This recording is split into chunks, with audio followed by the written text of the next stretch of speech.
welcome Amy DeVette. Amy, it is going to be great listening to you. I have not heard Amy's voice for a few weeks, so I've got withdrawal symptoms. So tonight you're going to cure my withdrawal by giving me lots and lots of useful information. Tonight's topic is something that does, unfortunately, rear its head occasionally when you don't expect it. And the secret to manage tonight's topic is to not be afraid of it and to deal with it straight on, heads up. And tonight, tonight's talk is relevant to all of our students at all their stages of development. So without further ado, it is over to you, Amy. Thank you so much, Mr. Barry. And good evening, everybody. It is so good to be back in the EDU360 space and sharing the screen with you tonight, discussing, yes, a very important topic and one that I think can be very controversial and very scary, but it is actually all about how we approach it. So before we start the presentation, I'm not going to ask you to put it in the chat or raise your hand, but I do want you to just take a moment to think in your head, what is your initial response to the idea and the concept of pornography? When it's said, when it's mentioned, what happens to your body? Where does your thoughts go? And I'm going to give you a moment to think about that, to really just do a little bit of self-reflection and go, what are my thoughts?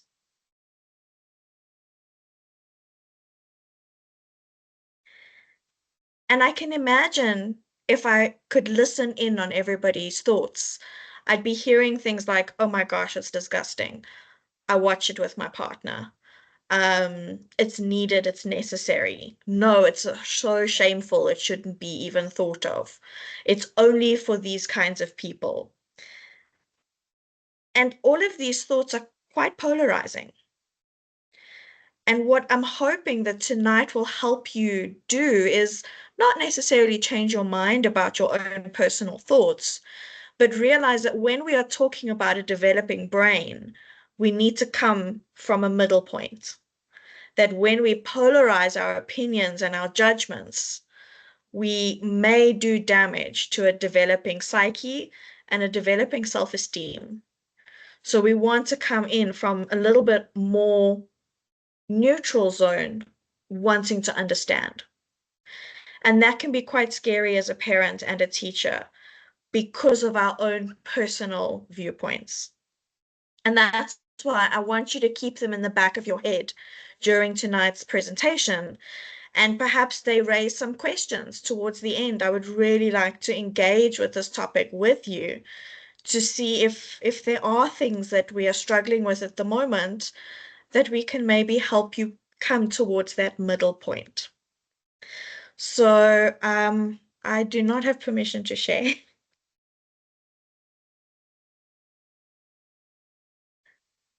Let me help you in a moment. Thank you so much. And there you go. Oh, I can share. All right, let's find the right window to share with you. Otherwise, you can see all my work.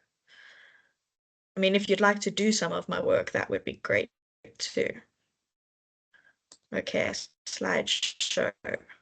Right. So let us look at this whole idea of pornography and adolescence. Because when I talk about adolescence, I'm talking about children kind of even as young as 10, 11. So this isn't something nowadays that we are only looking at late teens or young adults engaging in. So we've got to look at what is going on. And there is that idea that there is an increase in use or exploration of pornography within this age group. And there's actually quite a few reasons for that. So we look at the fact that the exploration of sexuality, pornography, and sex are natural.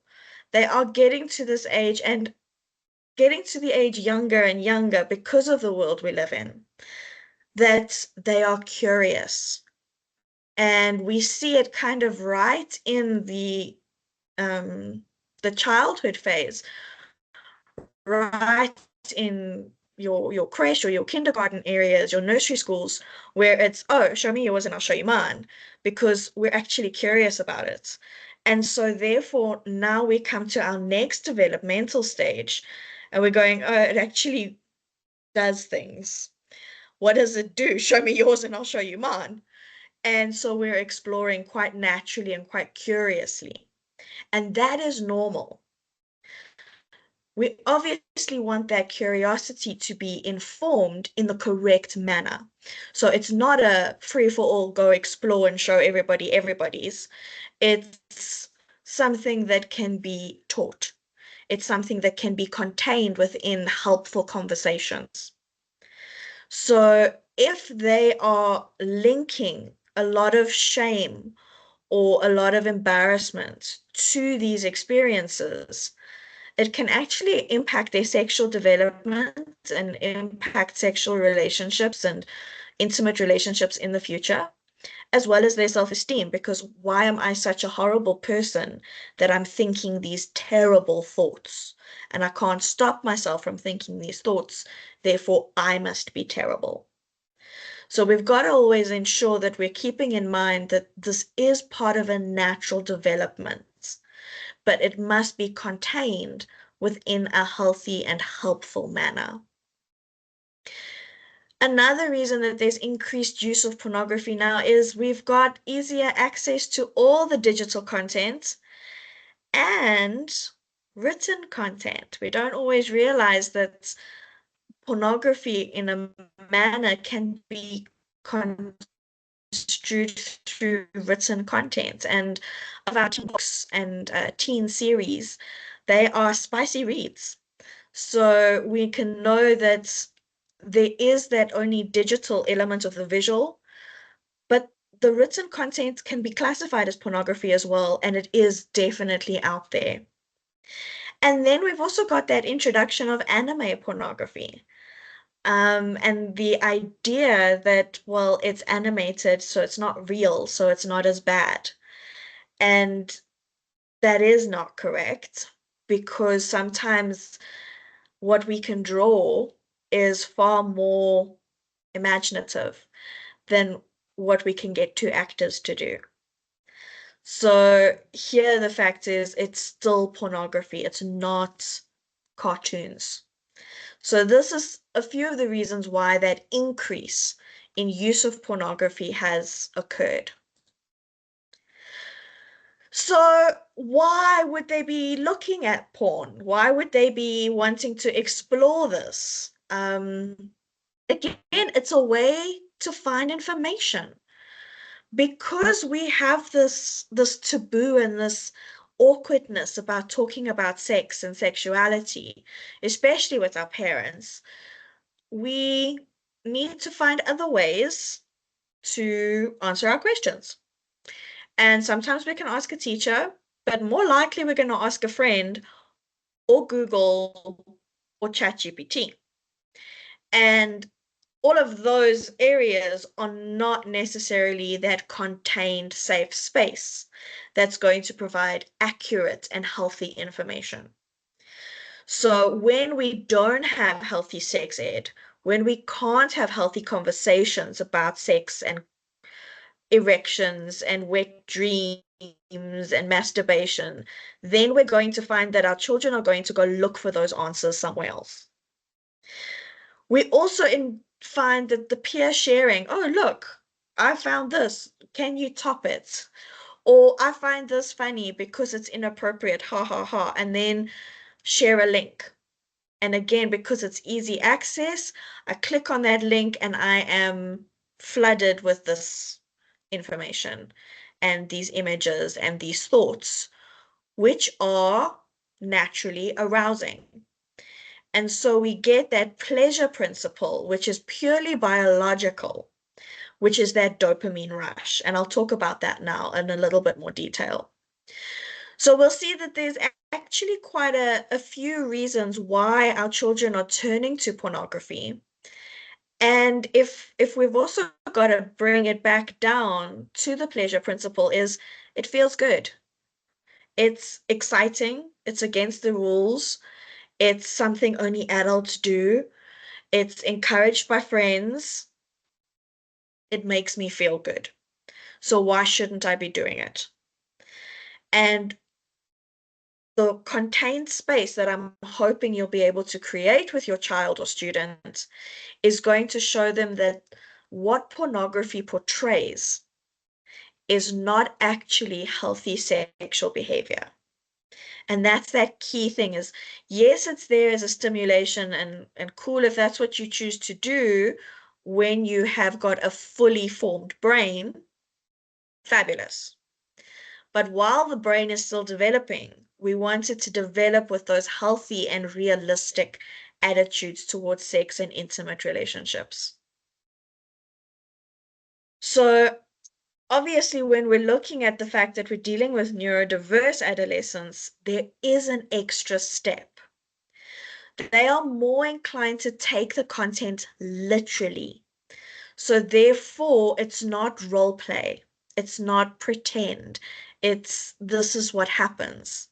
And that skews what reality is and what is expected in a relationship, which one can make them expect the wrong things in a relationship.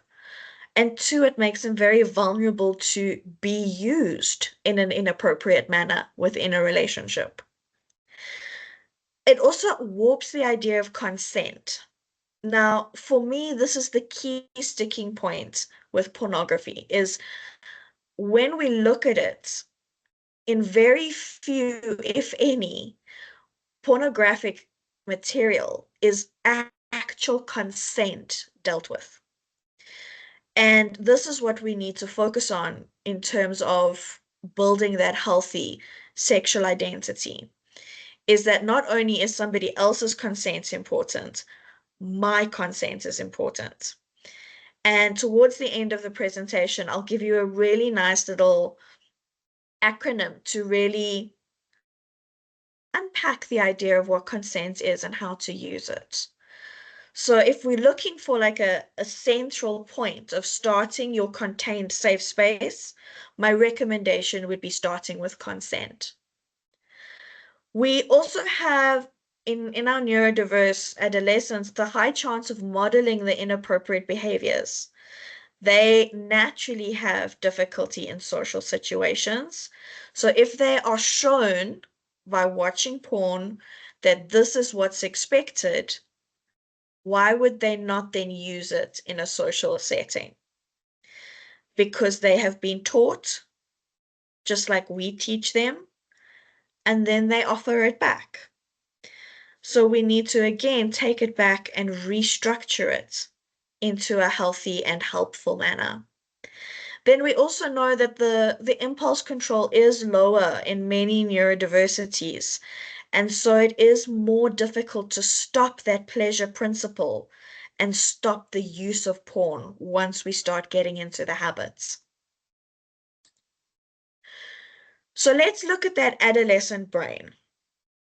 Now, we know that a brain actually only fully develops around 25 years. So when we're thinking of our 10 to 18-year-olds, our brain is really not fully developed. The prefrontal cortex is the part that is key. That is the decision making, your impulse control, your logical reasoning, your problem solving, all of the adult stuff that is still being developed. The reward system, on the other hand, the dopamine driven reward system, that is on full alert. So, because we're having less impulse control, less understanding of the social context, less logical reasoning, less decision making, you know, and we've got higher dopamine driven pleasure principle, we're going to naturally repeat more of this behavior. And that makes our adolescents far more vulnerable to habit forming behaviors.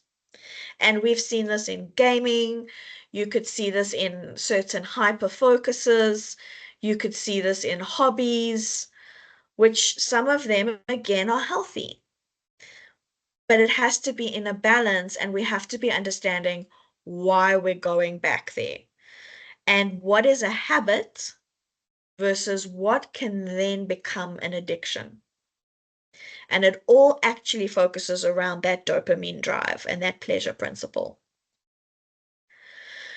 So this is how pornography works, right? It triggers that flood of dopamine and we feel good. We love a good dopamine rush. So I want you to think of, that glass of wine at the end of the day, that chocolate ice cream that you've been waiting for, cracking open a brand new book, sitting down and starting a brand new game, something that you've really been wanting to do, that you are so excited for, and you get to do it. What does that feel like? It's that rush, it's that excitement, it's that happiness, it's that feeling on top of the world. That is your pleasure principle. This is where the dopamine comes in. When we continuously seek dopamine, and dopamine is good because it's obviously what keeps us going, but if we're consistently looking for that high, we look at developing an addictive behavior or an addictive brain pattern. And this can lead to the desensitization of natural stimuli. Suddenly, I'm actually not attracted to real people because they do not look like the anime people I have been aroused by. There's the preference for digital over real life interaction. I am far more vivacious. I am far more sassy sending you messages and sexting. But if I have to sit in front of you on a date, I'm going to be like, oh my gosh, I can't talk to you. I'm so nervous. So we then prefer that digital connection where I'm actually braver because I'm not really there. And then we need more extreme content for the same arousal. And this is where we kind of see like the vanilla porn moving on to kink, moving on to seriously scary content if we're looking in terms of consent, because we are looking at reaching the same high and we're needing more and we're needing more. And that's definitely when we're actually into a bit of an addiction. So why are we worried about it? Other than the fact that, are they old enough? There are mental health effects. So there is anxiety and shame. There can be extreme shame and guilt over using it, but they still can't stop themselves, which makes them even more ashamed. Isolation. They no longer want to be engaging with the outside world because this engaging is far more beneficial to them. And then we've got the skewed self-image. Because if you are engaging one only digitally, you can create yourself to be whoever you want to be, but you're then not actually living that experience because you're not interacting in the real world. Or you can skew your self-image by going, I am a terrible person. I am gross. I am depraved because I like watching this content. And that's going to completely destroy a self-concept. So you're not going to have the resilience to share with somebody and get help if you're feeling that you need help. You're never going to feel confident enough to ask the questions because you are such a terrible person. Your self-image could also be skewed, as in you model yourself after some of these actors or characters, and some of them are not actually very nice. So we could be mirroring what we see and creating a self-concept from that, whether it's from the aggressor or the dominant, or taking on the submissive role and therefore becoming somebody that is extremely vulnerable to outside influences. There is also that relationship misunderstanding. Porn is performative.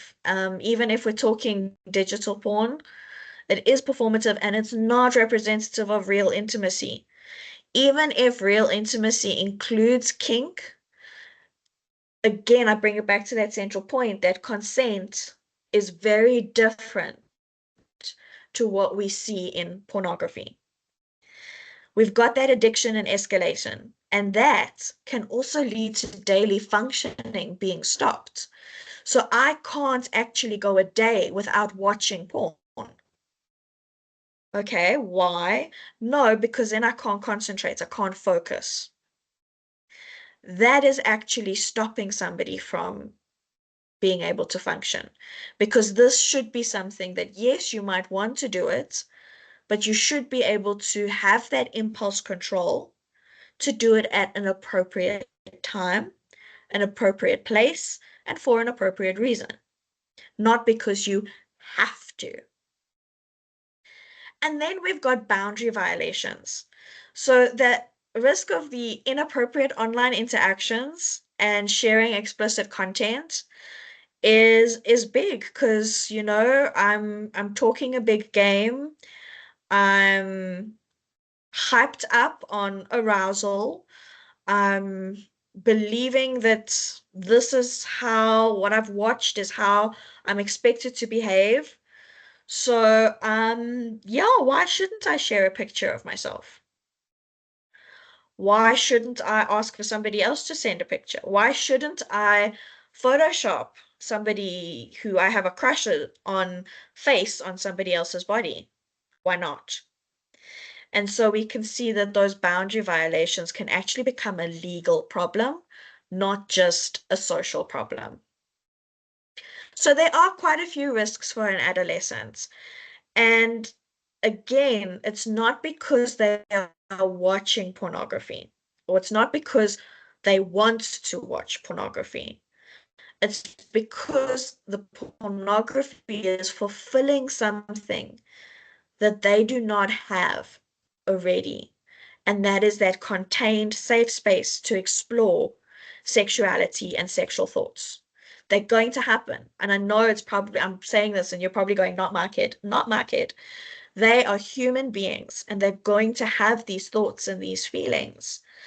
And I would far rather them be able to get healthy and safe information from you or from a sex ed talk than finding it out at porn. So I mentioned legal risks, and I think this is very important to understand because I don't think many of our children understand the legal risks. It is not just frowned upon, it is illegal for anyone under 18 to possess, so to have, produce, make, or share sexually explicit images, even of themselves. So if I get the sexually explicit information or picture and I pass it on to a friend, I've committed a crime. If I've taken a sexy picture of myself in lingerie and sent it to someone and I'm under 18, I've committed a crime. Obviously, distributing or viewing child pornography. But if you're under 18, any picture you have taken of yourself is child pornography. Our children need to be careful. Sexting among minors can lead to criminal charges, even if it is consensual sexting. Viewing pornography at school or on school property leads to disciplinary action. And not only are these criminal charges applicable to the child, they're applicable to the parent as well. And that leads to, why is the child going there? Is there abuse? Is there neglect? Is there something going wrong? So our children need to understand that it's not you being mean. It's not you being unfair. These are real issues. And a lot of this is to protect them. Because if they're distributing pictures of themselves or sharing pictures of a friend that they've gotten, that is terrifyingly unsafe. Because what happens if somebody outside of the friend group got it? Then it's out there in the ether. What if nobody outside the friend group got it? What if it just stays in the friend group? It's still out there in the ether. Yeah, but nobody in the friend group's going to share it. Everybody in the friend group has seen it. So, why was it in the friend group, first of all? Because that was being shared. Criminal offense. Why was it being taken? Criminal offense.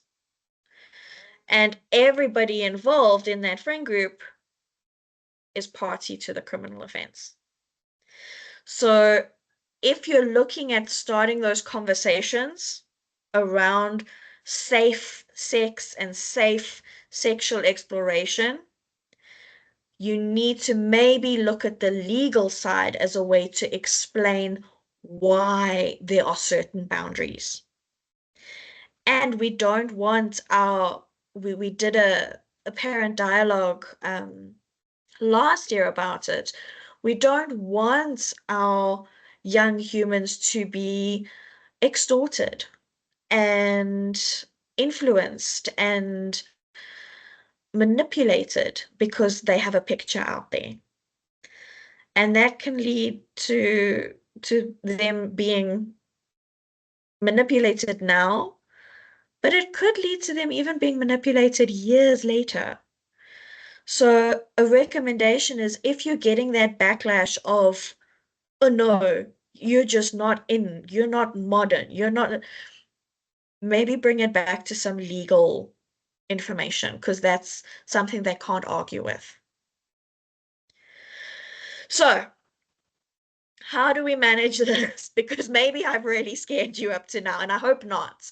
I hope what I've done instead of scare you is help you kind of see both of those polarities so that you can see it, there is some sort of benefit in the sexual exploration, but we need to make sure that it's not shamed, but we need to make sure it's safe. We need to make sure it's thought about. So I'm hoping it brings you a little bit more towards the middle of that continuum. So what can a parent do? Encourage body positive, inclusive sex education. Whether that is something you do personally, whether that is something you request your school to do, whether that is something you request a professional to do. Either way, as long as it is done in the body positive and inclusive manner. This is where we start with answering happy questions without shame and judgment. Promote offline activities for connection. So we know that that online stuff wants to make them isolated. So, okay, you had gaming night last weekend. Now you've got to have play date night. And you've got to see the friends that you're playing online with. Involve them in co-creating the media guidelines. So if you're going to have, hopefully, some really good guidelines of screen time, of sites you're allowed to go on, games you're allowed to play, people you're allowed to talk to, considering if you're playing some of the online games, if you're on Discord servers, you are talking to complete strangers sometimes. So that's safety, because if I then click on a link that the stranger sent me and I'm engaging with pornography, that might be where it started. So get them to help you co-create these guidelines. So it's not just I have said this. Have that conversation, give and take, so that when they come back and say, oh, but it's not fair, you can say, no, but we chatted about this, remember? And then reinforce consent, respect, and emotional maturity. These three things are key. And I know a lot of people kind of come with the thought of, respect is earned. And I kind of want to challenge that. I think respect is given. I think respect should be given to anyone before we even know them. So how can somebody I just meet earn my respect if I don't know them? So I should give them that respect first. And if they are giving respect to people they meet, people they know, they are far less likely to see them as things or objects. They are far less likely to see themselves as an object or as a terrible person. The emotional maturity, and we need to keep this in mind with our neurodiverse adolescents because it's sometimes a little bit less than their chronological age. We need to watch that emotional maturity. What are they able to actually handle in terms of that safe discussion? Maybe they have a question that actually they're not ready to handle the answer. So, is there a watered down or a happier answer you can give them and then say, let's explore that in the future? So, always just checking with, we don't want to flood them with either baby answers for a very emotionally mature adolescent or flood them with hectic answers if they are not that emotionally mature. So talk. It all comes down to talking, and it's going to be uncomfortable for everyone involved. But if you start the practice, and it doesn't have to be these intense, deep, meaningful conversations every week, it could be a 5-minute check in every now and then. Oh, this is an interesting point that I thought of today. Oh, I read an article and here's some information about this. Are you experiencing this? So it doesn't have to be intense. Um, but the more you make it normal, the more likely they are going to come to you to ask you questions.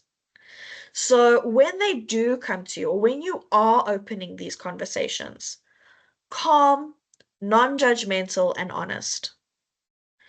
We do not want to say that, oh my gosh, why are you asking that question? Or, oh, I'm so glad you're asking that question.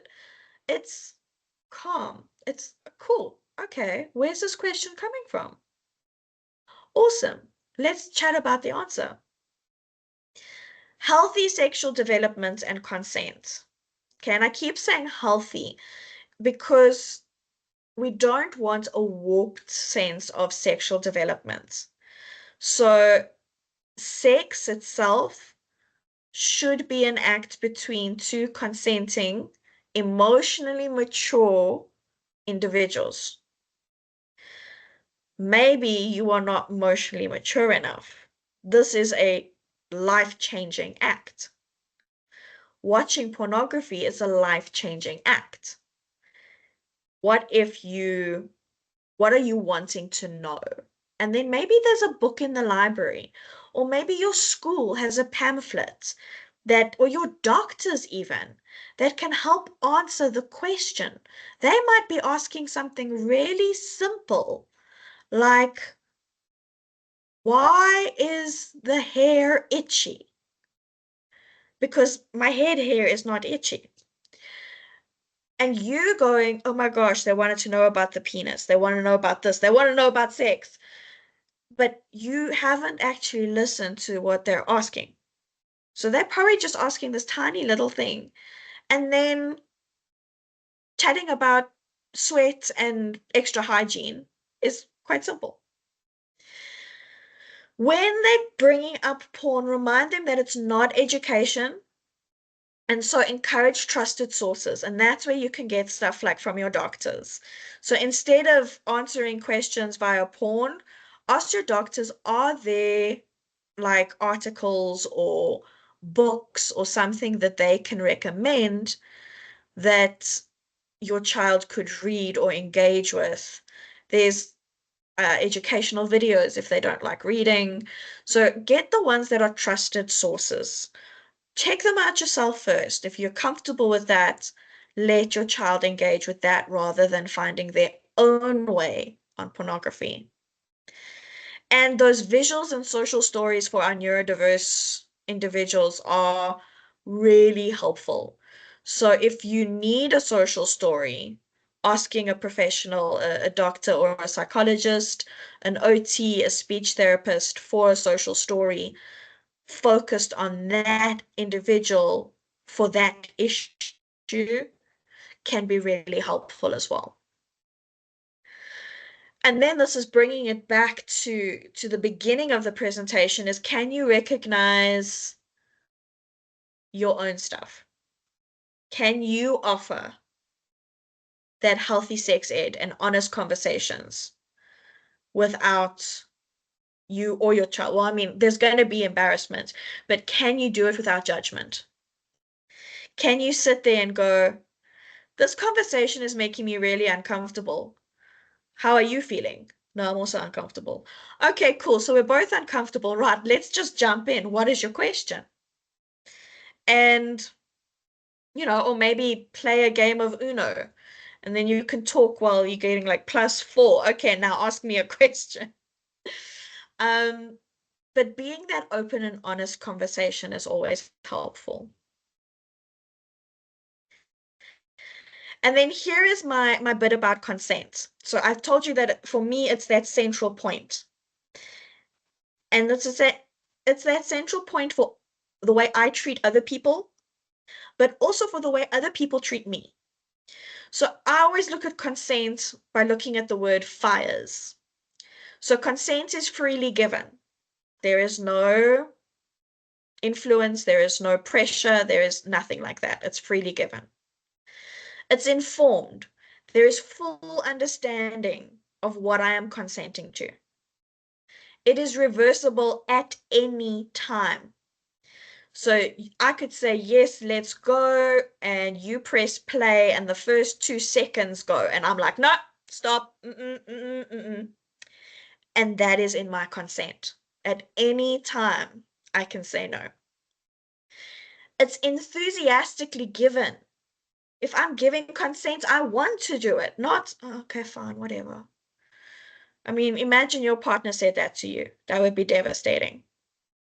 And then it's a specific thing to a time and act. I'm consenting to it now. I might not consent to it tomorrow. I'm consenting to this. I'm not necessarily consenting to that. So we can see that consent is actually very specific and detailed.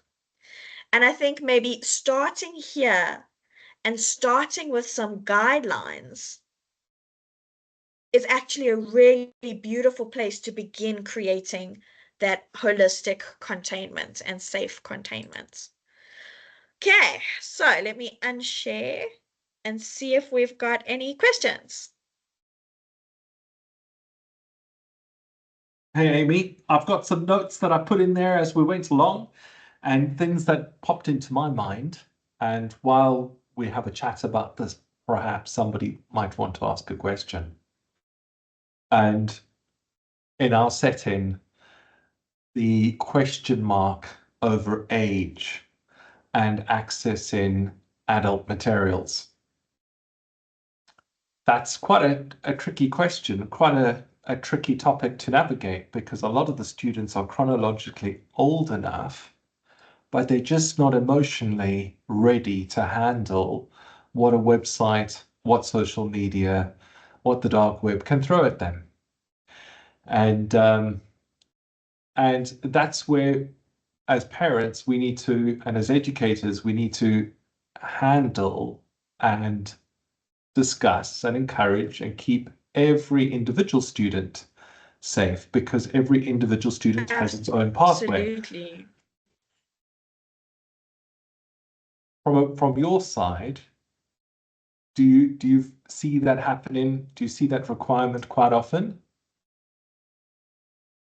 Definitely. I love you very much so. And you use the word, I think if I check the time before I used it, so we were on the same level, that emotional maturity. That is the key. This emotional maturity is going to be in our context different to the chronological age. We know this. So we've got to rely on our emotional maturity. So I can't say what's going for X will go for Y. And we definitely rather need to say, let's look at X. The parents can come in on this, teachers can come in on this, professionals they have in their networks can come in on this and say, where is this person thinking? Where are the questions coming from? And can we support them in an emotional maturity appropriate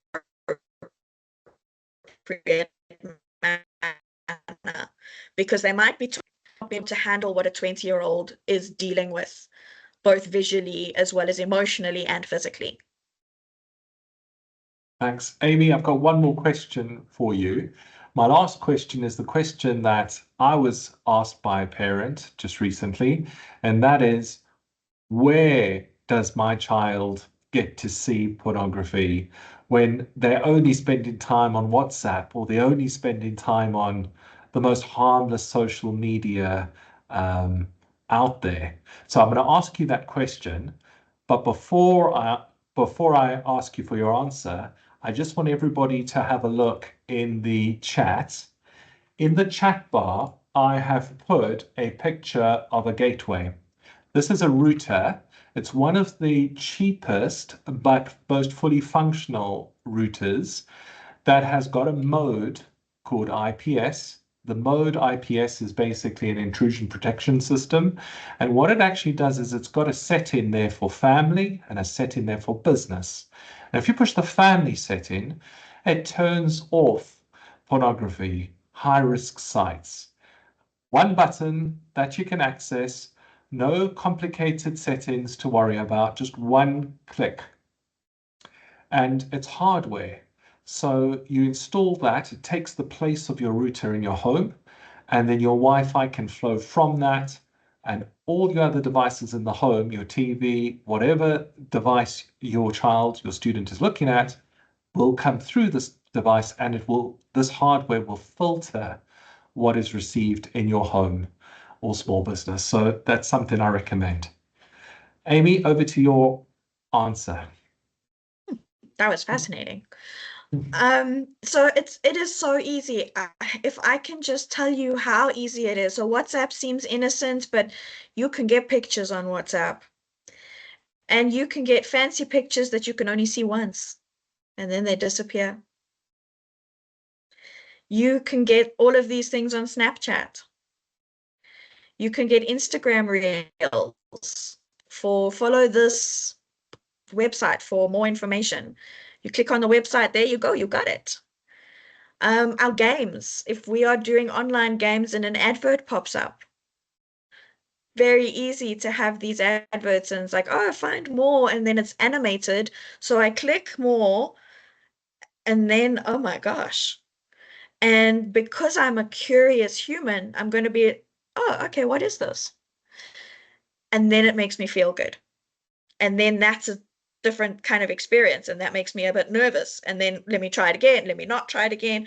So it is actually really easy to find pornographic information, even though I'm on safe social media sites.